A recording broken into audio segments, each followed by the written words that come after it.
Assalamualaikum warahmatullahi wabarakatuh. Hai teman-teman, perkenalkan, saya Rike Simahate dan rekan saya Dini Anggraini. Di sini kami akan sedikit menjelaskan tentang mediasi dalam penyelesaian konflik keluarga. Apa sih yang dimaksud dengan konflik dalam keluarga? Konflik dalam keluarga adalah pertengkaran yang terjadi antara suami istri, orang tua, atau bahkan anak. Bukan tidak mungkin konflik yang terjadi melibatkan dua belah pihak dalam satu atap. Contohnya seperti ayah yang bertengkar dengan ibu atau anak yang bertengkar dengan kedua orang tuanya. Topik yang menjadi konflik dalam keluarga berbeda-beda. Konflik yang terjadi dalam keluarga biasanya berupa konflik relasi suami istri atau ayah dan ibu yang gagal dalam menjalankan komunikasi yang baik, karena tidak cermat dalam memilih kata yang digunakan untuk menyampaikan gagasan pada pasangannya. Kesalahpahaman ini dapat menimbulkan konflik dari salah satu pihak yang merasa bersalah karena tuduhan telah menyakiti pasangannya, sementara pihak lainnya tidak bermaksud demikian. Selain konflik relasi suami istri, ada juga konflik antara orang tua dan anak. Sumber konflik ini terjadi biasanya karena ketidakcocokan antara pendapat anak dan pendapat orang tua. Dengan demikian, dapat disimpulkan bahwa konflik sebagai peristiwa yang memiliki pertentangan atau ketidaksetujuan. Selanjutnya, mediasi dalam penyelesaian konflik keluarga. Mediasi merupakan salah satu alternatif yang dipandang sebagai cara penyelesaian masalah atau sengketa yang humanis dan berkeadilan. Dikatakan humanis karena mekanisme dalam mengambil keputusan atau kesepakatan dengan damai menjadi otoritas para pihak yang bersengketa dan menjaga hubungan baik. Disebut adil karena masing-masing pihak menegosiasikan opsi jalan keluar atas masalahnya. Dalam sejarah peradaban manusia, konflik yang pertama kali muncul adalah konflik keluarga dan berhubungan dengan asmara. Anak Nabi Adam alaihissalam, Qabil, telah membunuh saudara kandungnya atas perjodohan terhadap dirinya yang tidak sesuai dengan keinginannya sendiri.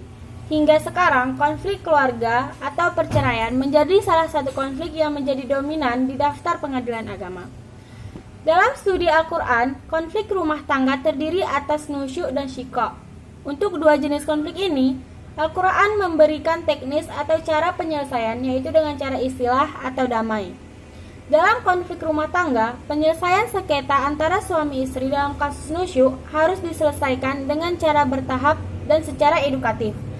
Adapun konflik syikok, yaitu dengan cara mengutus hakam atau dengan cara berdamai. Pengadilan, sebelum melakukan proses penyelesaian secara edukatif, harus selalu mengajak para pihak untuk berdamai. Setiap perkara perdata yang diajukan ke pengadilan harus diselesaikan terlebih dahulu melalui mediasi. Mediasi di pengadilan dilakukan oleh mediator hakim maupun mediator non-hakim yang telah mengikuti pendidikan khusus sebagai profesi mediator atau PKPM yang diselenggarakan oleh lembaga yang sudah terakreditasi oleh Mahkamah Agung. Dalam melaksanakan tugas dan fungsinya, mereka harus memenuhi ketentuan dan pedoman perilaku mediator yang dibuat oleh Mahkamah Agung. Adapun faktor-faktor penyebab terjadinya konflik dalam keluarga atau dalam rumah tangga diantaranya adalah sebagai berikut. Yang pertama, faktor ekonomi. Yang kedua, faktor pendidikan. Yang ketiga, faktor komunikasi. Yang keempat, faktor anak-anak. Dan yang kelima, faktor keagamaan. D. Upaya menyelesaikan konflik dalam keluarga. Menghindari mereka dari konflik yang berkelanjutan dengan cara mengalihkan pembicaraan dari permasalahan yang sedang dibahas. Yang kedua, mengalah. Mengalah dilakukan dengan cara salah satu pasangan mengalah terhadap pasangannya tanpa menyelesaikan konflik yang terjadi. Yang ketiga, diskusi. Diskusi dilakukan dengan tujuan untuk mencari alternatif yang paling dapat memuaskan aspirasi kedua belah pihak. Di sini, ketika kedua belah pihak lagi bertengkar, lagi mempunyai konflik dalam keluarga, di situ kedua belah pihak harus mencari solusi dan alternatif dan berdiskusi agar masalahnya itu dapat diselesaikan. Dan yang keempat, kompetensi. Kompetensi salah satu pasangan akan berusaha agar pendapatnya lah yang digunakan dalam menyelesaikan konflik. Dan di sini kompetensi itu dapat juga dengan cara membujuk atau merayu pasangan, bahkan dengan cara memaksa secara langsung, sehingga pada akhirnya pasangannya akan mengalah gitu.